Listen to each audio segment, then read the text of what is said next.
Meus queridos e amados irmãos, eu quero vos saudar com a paz do Senhor Jesus Cristo, nesta manhã abençoada, onde nós iremos estudar a lição de número 2 do segundo trimestre de 2020, lição do dia 12 de abril, que traz como título A Sublimidade das Bênçãos Espirituais.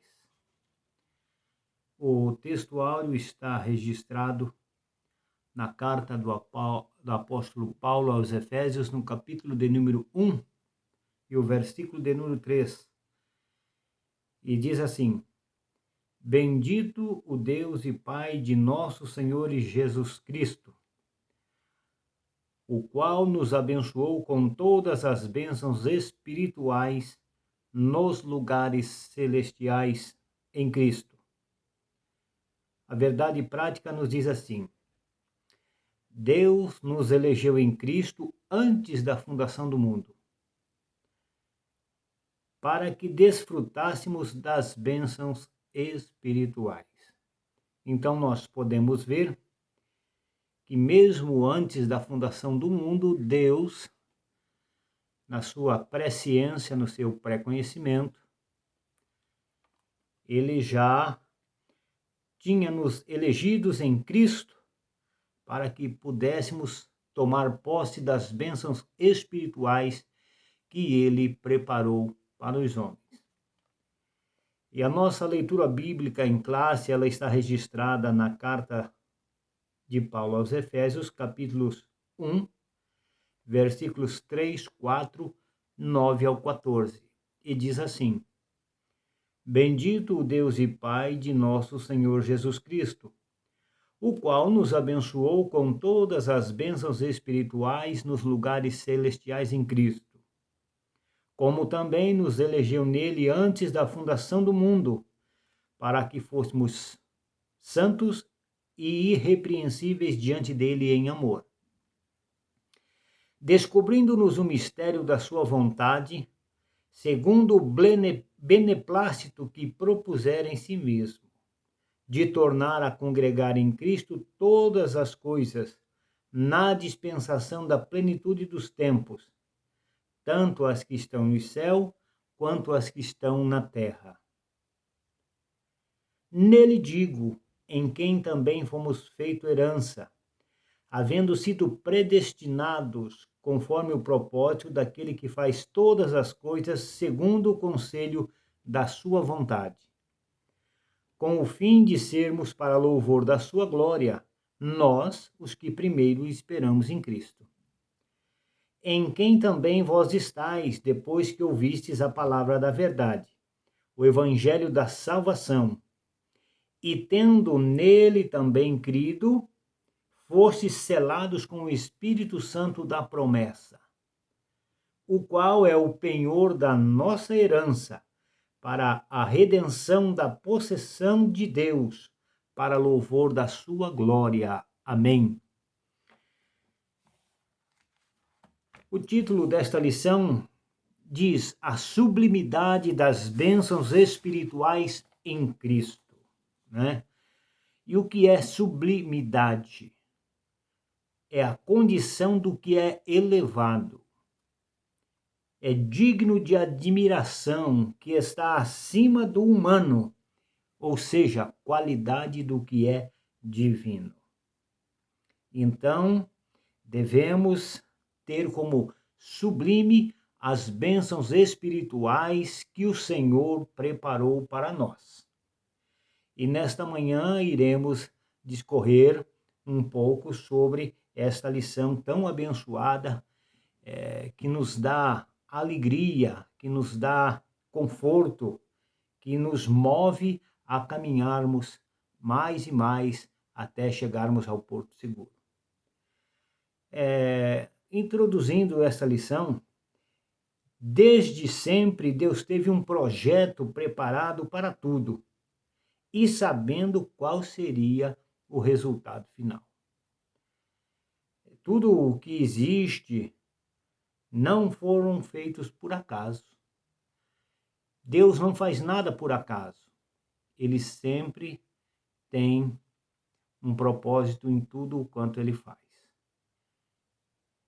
E Deus, no início, ele disse, olha, haja e houve. Tudo se fez de acordo com a sua vontade. No Gênesis 1 e 3, ele disse, haja luz, e houve luz. Em Gênesis 1 e 6, ele disse, haja expansão no meio das águas e separação entre águas e águas. Lá no versículo 14 de Gênesis, no capítulo 1, né, ele disse, haja luminares. E assim foi Deus dizendo, haja e havia, e era tudo muito bom segundo a sua vontade. Todavia, com relação à criação do homem, Deus não disse, haja o homem. A Bíblia diz, façamos o homem conforme a nossa imagem, conforme a nossa semelhança. Façamos. Isso nos dá a entender que estavam reunidos o Deus Pai, o Deus Filho e o Deus Espírito Santo. A Trindade Santa agora se reunindo e dizendo, vamos fazer o homem conforme a nossa semelhança. E mais, Deus deu autoridade ao homem para que o homem dominasse sobre todas as coisas. Todavia, Deus sabia que no meio do caminho o homem falharia, porque Deus ele é onisciente, ele conhece todas as coisas. Muito bem, meus irmãos. Vamos adentrar ao tópico 1 da nossa lição, que nos fala da nova posição em Cristo. O tópico 1 diz a doxologia. Doxologia nada é mais do que a glorificação de uma majestade divina em uma oração. E Paulo, nesta carta, no capítulo 1, no versículo 1 e 2, ele se apresenta, e a partir do versículo 3 até o 14, ele começa a glorificar, a magnificar o nome de Deus, a pessoa do Senhor Jesus Cristo. Paulo apresenta uma sequência de texto que se caracteriza pela verdadeira adoração e bondade ativa de Deus. Ele começa pela frase, bendito o Deus e Pai de nosso Senhor Jesus Cristo. Bendito significa digno de louvor. Ele estava dizendo, digno de louvor é o Senhor, né? O apóstolo dá sequência até o versículo 14 por meio de um maravilhoso tributo ao Eterno e suas muitas bênçãos concedidas aos homens. Deus, ele sempre teve a preeminência em tudo, e como já falamos, que ao criar o homem, lhe deu poder e autoridade sobre todas as coisas, fazendo com que o homem, fazendo um homem santo, uma pessoa sem mácula, sem pecado, né? E dando a ele liberdade de escolha, é claro, Deus nunca cerceou isso de ninguém, todas as pessoas têm o direito de ir e vir, de escolher, de aceitar ou não, né? Mas as nossas escolhas com certeza nos levarão a uma prestação de contas, quer ela seja boas ou más escolhas. Isso nós teremos que nos colocar diante de Deus um dia para enfrentarmos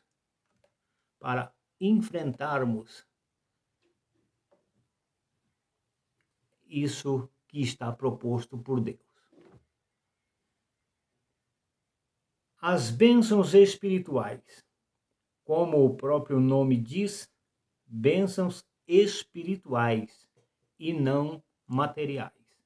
Se bem que as bênçãos materiais também são outorgadas por Deus a quem Ele quer abençoar, né? Precisamos fazer a nossa parte e Deus, que conhece tudo, né, muitas das vezes não permite que algum tipo de bênção material chegue até a nossa mão, porque Deus conhece o nosso coração e sabe que isso poderá nos corromper. Mas as bênçãos espirituais, elas estão todas à disposição de todos quantos as quiserem adquirir.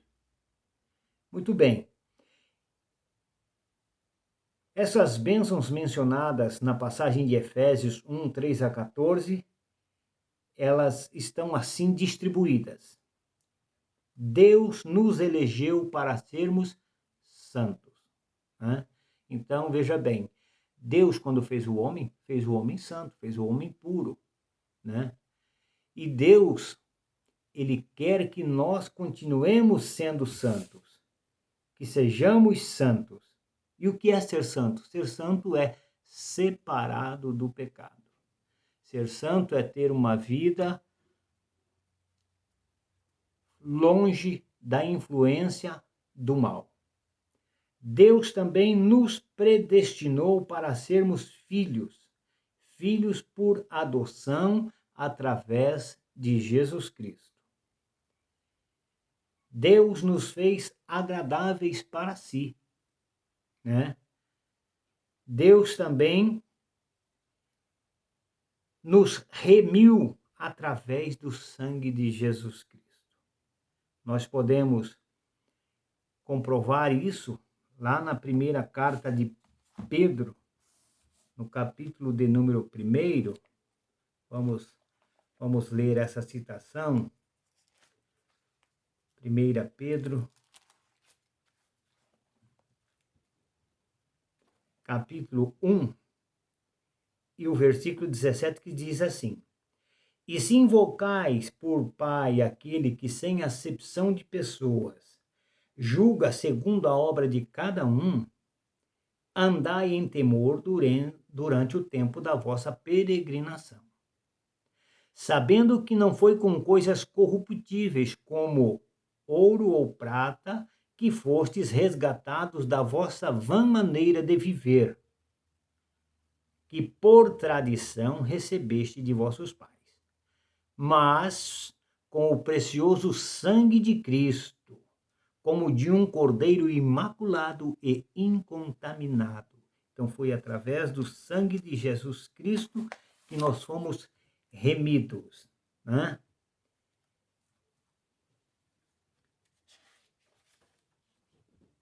Continuando aqui, Deus, Ele acolheu-nos por sua vontade redentora. Foi a vontade de Deus em nos acolher. Também Ele nos revelou a palavra da verdade. Porquanto, quando nós não conhecíamos a verdade, andávamos na mentira. E é por isso que Jesus disse: E conhecereis a verdade, e a verdade vos libertará. E também Deus, Ele nos concede a bênção espiritual com o selo do Espírito Santo da promessa. O que é este selo? Este selo nada mais é do que uma marca registrada que o crente possui quando recebe a Cristo como Salvador e Senhor. Ele recebe o Espírito Santo na sua vida, e esse é a marca que identifica o cristão como filho de Deus. E ainda nos garantiu a validade da promessa. Então, o Espírito Santo, ele é o penhor. Isso vamos falar mais adiante. Tais bênçãos provêm de Deus, que planejou a redenção. Então, Deus planejou a redenção do homem caído, do homem perdido. O Filho Jesus foi quem realizou esta obra de redenção. E o Espírito Santo é aquele que garante esta obra se permanecermos fiéis até o fim. O item 3 deste primeiro tópico, ele nos diz a nova condição.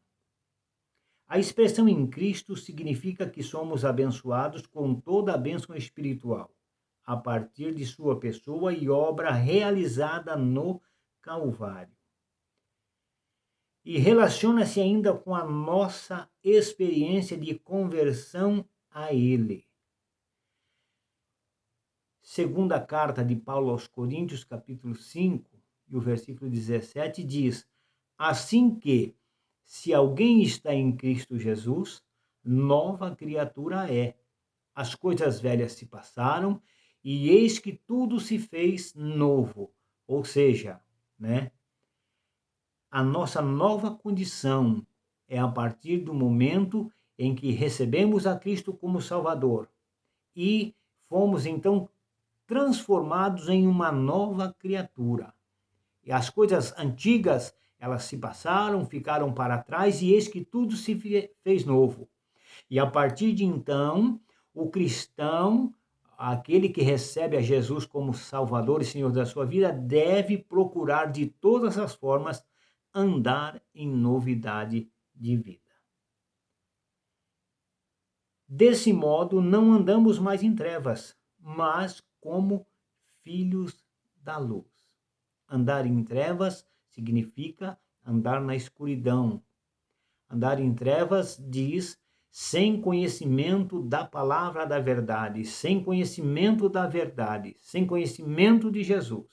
Mas a partir da conversão, então tivemos uma nova condição de vida, uma condição espiritual que o Senhor nos concede. Muito bem, meus queridos e amados irmãos, estamos assim fechando este primeiro tópico, que tem como título a nova posição em Cristo. Então, essa deve ser a posição de todo aquele que recebe ao Senhor Jesus como seu Salvador. Buscar andar em novidade de vida, promovendo a paz, falando somente aquilo que edifica, procurando transmitir aos que estão de fora a paz, a harmonia que o Senhor Jesus Cristo nos concede. Pois para isso fomos chamados, não somente para sermos salvos e ficarmos quietos. Não, nós fomos chamados para sermos salvos e, como salvos, devemos externar isso através do nosso testemunho de vida, levando àqueles que estão sem conhecimento que Cristo verdadeiramente nos transforma. Vamos entrar agora para o tópico de número 2, que diz uma vida cristocêntrica, ou seja, Cristo tem que ser o centro da nossa vida. Cristo tem que aparecer na minha vida, na sua vida, na nossa vida. Não podemos simplesmente dizer que somos servos dele, se as nossas atitudes não condizem com aquilo que nós falamos. Ou seja, viver o que pregamos, pregar o que vivemos. A revelação do mistério. Essa verdade diz respeito aos decretos eternos que Deus planejara por sua soberana vontade, com o propósito de salvar os pecadores. João 3:16. Porque Deus amou o mundo de tal maneira que deu o seu Filho unigênito para que todo aquele que nele crê não pereça, mas tenha a vida eterna. Essa vontade divina revelada foi executada conforme o seu desígnio por intermédio de Cristo Jesus, para que o Filho em tudo tivesse a preeminência, ou seja, para que Cristo sempre esteja acima de tudo e de todos, né? Nós vemos no Evangelho de João, no capítulo 1, no versículo 1 a 3, que diz: no princípio era o Verbo, e o Verbo estava com Deus, e o Verbo era Deus. Ele estava no princípio com Deus. Todas as coisas foram criadas por ele. Por quem? Por Jesus. E sem ele, sem Jesus, nada do que foi feito se fez. Então, Paulo está ali nos revelando o mistério da salvação, né? Que ainda estava encoberto para muitos. O item 2 de uma nova vida cristocêntrica neste mundo diz referente à plenitude dos tempos. Paulo revela que o plano divino é fazer convergir em Cristo todas as coisas. Está lá no versículo de número 10 desta carta que nós estamos estudando, que é a carta de Paulo aos Efésios, né? Capítulo 1 e o versículo de número 10, onde está escrito assim: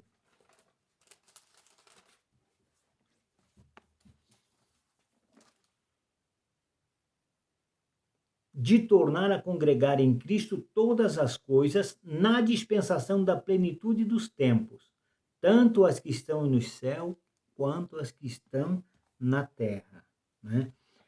Na plenitude dos tempos, Deus enviou Jesus Cristo, seu Filho amado, né, o para reconciliar o pecador, né? Olha o que diz a carta de Paulo aos Gálatas, no capítulo de número 4, versículo 1 diz assim: digo, pois, que todo o tempo em que o herdeiro é menino, em nada difere do servo, ainda que seja senhor de tudo, mas que está debaixo de tutores e curadores até o tempo determinado pelo Pai. Assim também nós, quando éramos meninos, estávamos reduzidos à servidão debaixo dos primeiros rudimentos do mundo. Mas, vindo a plenitude dos tempos, Deus enviou seu Filho, nascido de mulher, nascido sob a lei, para remir, ou seja, para resgatar, né, os que estavam debaixo da lei, a fim de que recebamos a adoção de filhos. Jesus, ele não veio abrogar a lei, mas ele veio para cumprir toda a lei, porquanto era impossível ao homem cumpri-la. Então Jesus, ele veio a este mundo, encarnou, habitou entre nós, né? E cumpriu todas as exigências da lei, para que eu e você tivéssemos a liberdade de, através dele agora, adentrarmos diante do trono do Pai. Implica dizer que todo o universo, céus e terra, estarão submissos à autoridade e soberania de Cristo. E isto vai acontecer, né, quando todo joelho haverá de se dobrar diante dele e confessar que Deus é o Senhor de todas as coisas. A ruptura provocada pelo pecado de Adão é restaurada completamente em Cristo Jesus. Ou seja, a aliança que Deus fez com o homem ao formá-lo, né, ela foi quebrada por Adão quando ele desobedeceu ao mandamento do Senhor, quando ele transgrediu aquilo que não deveria transgredir. Romanos 3, capítulo 3, versículo 23, diz que todos pecaram e destituídos foram da glória de Deus. Mas João, no seu capítulo 1, no versículo de número 12, né, diz que todos quantos o receberam, deu-lhes o poder de serem feitos filhos de Deus. E nós, olhando aqui para a segunda carta de Paulo aos Coríntios, no capítulo 5, vamos ler novamente o 17, o 18 e o 19, diz assim: Assim que, se alguém está em Cristo, nova criatura é. As coisas velhas se passaram e eis que tudo se fez novo. E tudo isso provém de Deus, que nos reconciliou consigo mesmo por Jesus Cristo. E nos deu o ministério da reconciliação. Isto é, Deus estava em Cristo reconciliando consigo o mundo, não lhes imputando os seus pecados, e pôs em nós a palavra da reconciliação. Então, Adão, ele quebrou a aliança, né? O primeiro Adão, mas o segundo Adão, Jesus Cristo, ele veio para reatar essa aliança. Ele veio para consertar essa aliança. Aquela ruptura, aquela aliança quebrada, agora ela é novamente refeita e todos aqueles que se achegam a Deus através de Jesus Cristo têm o direito da vida eterna. Vamos para o item 3 do segundo tópico, louvor da sua glória. O apóstolo Paulo enfatiza que as bênçãos são destinadas aos crentes judeus e gentios, ou seja, à Igreja de Cristo, aqueles que têm Cristo como seu Salvador.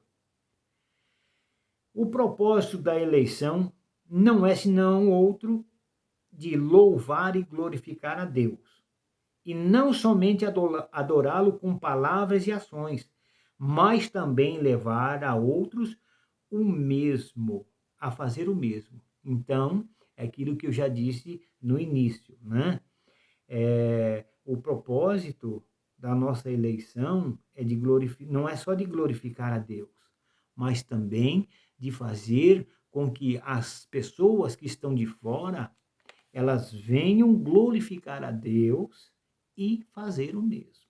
Ou seja, receber a Cristo como Salvador e Senhor das suas vidas. Vamos agora para o item 3, onde diz o Espírito Santo, o penhor da nossa herança. O selo do Espírito Santo. Aquele que ouve a palavra de Deus, o Evangelho da Salvação, e que por meio da fé se rende a Cristo, recebe o Espírito Santo no momento da conversão. Nos tempos bíblicos, o selo era usado como sinal de propriedade e posse pessoal. Ao conceder o Espírito Santo ao crente, Deus identifica os que pertencem a Cristo. Eu me lembro quando criança, nós morávamos na roça, né? Morávamos lá no sítio, e o meu pai, ele tinha um ferro com as iniciais do seu nome, que servia para quê? Para marcar o gado. Então, botava aquele ferro na brasa, quando ele estava superaquecido, né, já vermelho, então encostava aquilo no lombo do animal e ali ficava estampado as iniciais daquele que era o dono. Assim, nós, quando recebemos a Cristo como Salvador e Senhor das nossas vidas, não fomos queimados com ferro, de maneira alguma, mas recebemos a pessoa do Espírito Santo, que agora vai fazer morada na nossa vida. E é esse Espírito Santo quem vai nos convencer do pecado, da justiça e do juízo. É esse Espírito Santo que vai nos moldar, nos transformar, a fim de que tenhamos um novo proceder. Assim, a terceira pessoa da Santíssima Trindade tem o papel fundamental de regenerar, ou seja, de reconstruir, de refazer.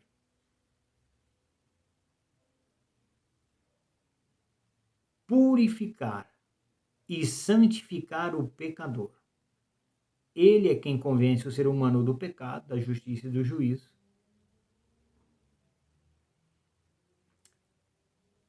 e produz no crente o verdadeiro relacionamento com Deus por meio do fruto do Espírito Santo. Então, aí está, né? O Espírito Santo produz em nós o fruto que nos leva a ter uma íntima comunhão com Deus, né? Um relacionamento interpessoal com Deus, um momento nosso, porque muitas vezes nos sobrevém algum pensamento de fazer alguma coisa, de tomar uma atitude, mas quando estamos em sintonia com o Espírito Santo, ele automaticamente, ele nos refreia, ele nos avisa, ele nos diz, olha, isso não é bom que seja feito assim. E se nós dermos ouvidos e atenção à sua voz, ele nos revelará a maneira correta de procedermos. E, obedecendo a ele, as coisas sempre darão certo. Então, o Espírito Santo é o selo que eu, que você, que nós recebemos no ato da nossa conversão. Não é simplesmente levantar a mão em um culto, ou quando alguém em particular faz um convite ao pecador, você quer receber a Cristo como Salvador? Ele diz, sim, eu quero, eu aceito, né? Mas diz só da boca para fora. Não. O Espírito Santo, ele também é onisciente.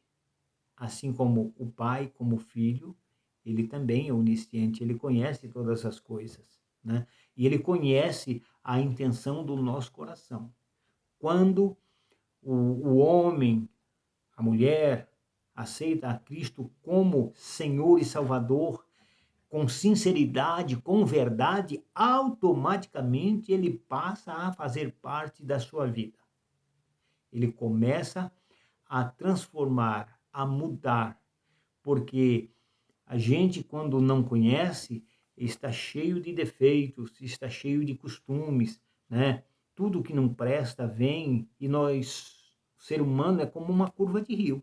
Tudo que vem para ali, né? E aquele que não tem conhecimento, ele vai absorvendo, seja bom, seja mal, ele vai absorvendo como se fosse algo natural. Mas quando recebe o Espírito Santo, aí ele vai lhe convencendo, ele vai dizendo, olha, isso não é bom, isso é bom que você jogue fora, e ele vai te convencendo e ele vai nos regenerando, ele vai nos moldando, né?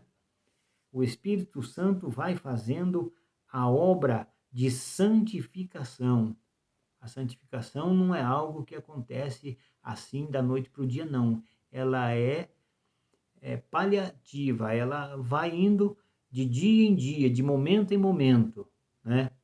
A obra da santificação, ela é contínua. Todos os dias precisamos estarmos em santificação. Muito bem, vamos para o item 2 do subtópico 3, que diz, o penhor da nossa herança. A palavra tem origem semítica e era usada nas transações comerciais para assegurar o preço ou garantir o pagamento de algo. Paulo ensina que o Espírito Santo é o depósito que garante a nossa herança em Cristo. Tudo isso significa que aquele que tem o selo do Espírito Santo tem a salvação garantida.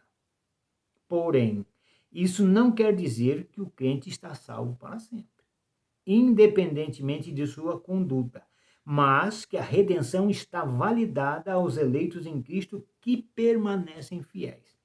Então, falando um pouco sobre o penhor da nossa herança, nós podemos trazer aí para os dias em que vivemos, né? Penhor é aquilo que se deixa como garantia.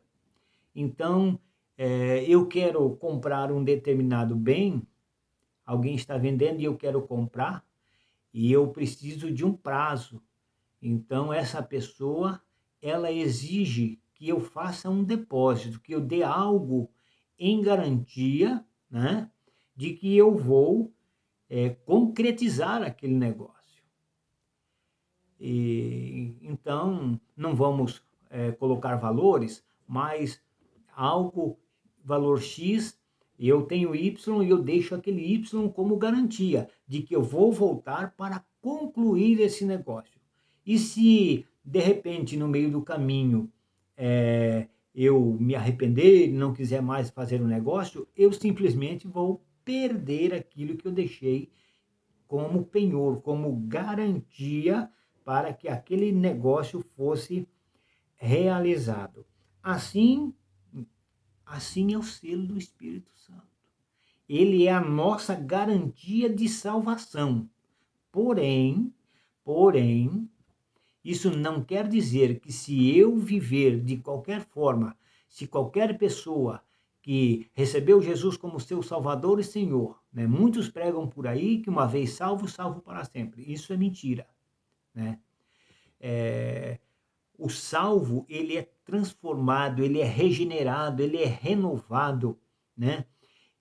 Dia após dia, o Espírito Santo tem liberdade no seu coração, na sua mente, para ir desenvolvendo ações que condizem em representar um verdadeiro cristão.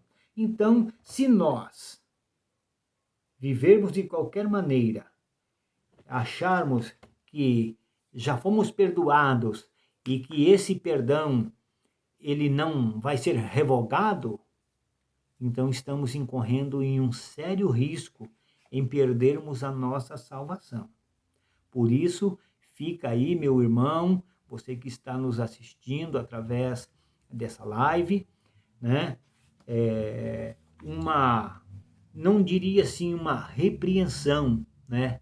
Mas um aconselhamento para que nós tenhamos cuidado com a nossa vida cotidiana.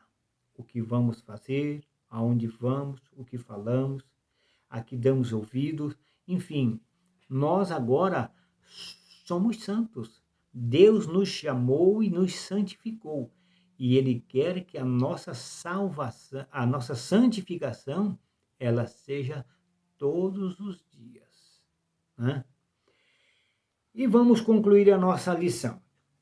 Nessa porção da Epístola de Efésios, o plano divino revelado resulta na reconciliação do ser humano com Deus por meio de Cristo e na restauração de todas as coisas visíveis e invisíveis. Ambos os propósitos devem redundar em louvor e glória ao Deus eterno. Na plenitude dos tempos, todo o desígnio divino está plenamente executado. Então, que nós tenhamos um dia abençoado, uma semana abençoada e que todos os dias venhamos nos lembrar de que estamos diante de Deus, ainda que nós não o vemos, mas Ele está a nos contemplar. E nesta manhã Ele está olhando para mim, Ele está olhando para você, Ele conhece o que está no meu coração, qual é o desejo, qual é a minha vontade em relação a Ele e a tudo nessa vida. Que o Senhor nosso Deus nos abençoe, que você possa ser edificado com esta lição. Você que tem a sua lição aí nas suas mãos, procure estudar durante a semana, vai meditando um pouco cada dia e tenha certeza que Deus em Cristo Jesus nos abençoará poderosamente. Que a paz de Deus reine em cada coração e a consolação do Espírito Santo sejam com todos. Amém e amém.